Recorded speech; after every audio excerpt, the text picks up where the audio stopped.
வணக்கம். இன்று கூடா ஒழுக்கத்தின் 7வது குறளை நாம் பார்க்கலாம். நம்ம எல்லாருக்குமே தெரியும், குன்றிமணி அப்படின்னு சொல்லிட்டு ஒரு சின்ன விதை நம்மளுக்கு சின்ன குழந்தைங்கள நம்மலாம் விளையாண்டுருப்போம். அது ஒரு பக்கம் சிகப்பாகவும் இன்னொரு பக்கம் கருப்பாகவும் இருக்கும். அதை வச்சு நம்மலாம் விளையாடுவோம் இல்லையா? அந்த குன்றிமணி ஒரு பக்கம் எப்படி சிகப்பாகவும் இன்னொரு பக்கம் எப்படி கருப்பாகவும் இருக்குதோ அதுபோல தான் இந்த கூடா ஒழுக்கம் வைத்திருப்பவர்களின் எண்ணம் இருக்கும் என்று வள்ளுவர் கூறுகிறார். கூடா ஒழுக்கம் என்பது என்ன? ஒழுக்கமற்ற செயல், நெஞ்சத்தில் வஞ்சம் கொள்ளுதல், நடித்தல், பொய்யாக நாடகமாடுதல், வெளியில் அப்படியே சிரிக்கிறது, உள்ளுக்குள்ளார அப்படியே புழுங்கிறது, ஒருவரை பற்றி நல்ல எண்ணமே இல்லாமல் ஆனால் வெளியில் பார்த்து அவங்கள ஆஹா ஓஹோன்னு புகழது.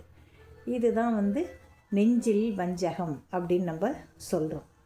இப்போ இவர்களை வள்ளுவர் எப்படி வகைப்படுத்துகிறார்?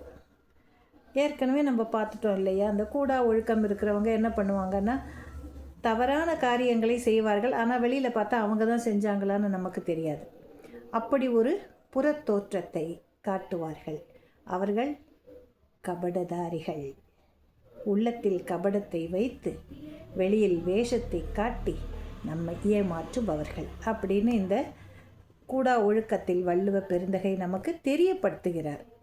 இப்போ இதுக்கு எப்படி இந்த குன்றிமணியோடு இதை சேர்த்து வைக்கிறார் இந்த குணத்தை அப்படின்னு நம்ம பார்க்கலாம். புறம் குன்றி கண்டனையரேனும் அகம் குன்றி மூக்கிற்கரியாருடைத்து. புறம் குன்றி கண்டனையரேனும் அகம் குன்றி மூக்கில் கரியாருடைத்து.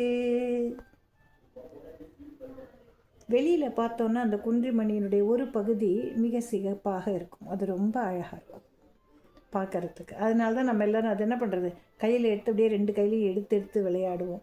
குருவாயூர் கோயிலுக்கு போனோம்னா அந்த குழந்தைகள்லாம் விளையாடுறதுக்கு ஒரு பெரிய பாத்திரம் வச்சு அதுக்குள்ளார அதை வச்சுருப்பாங்க.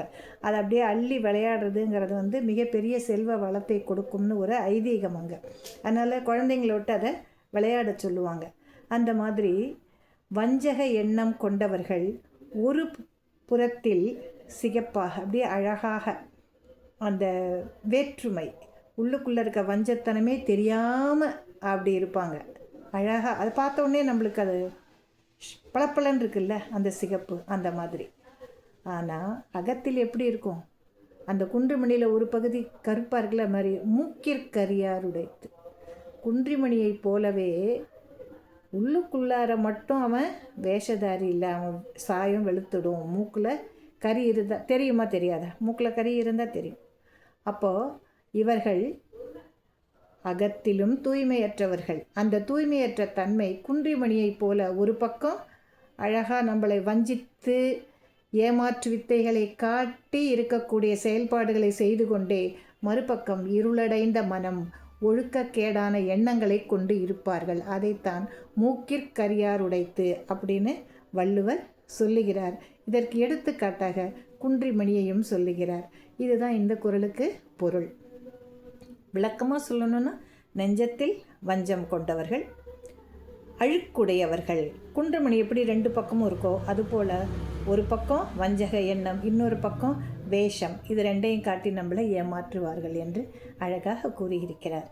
நன்றி. நாளை நாம் சந்திக்கலாம்.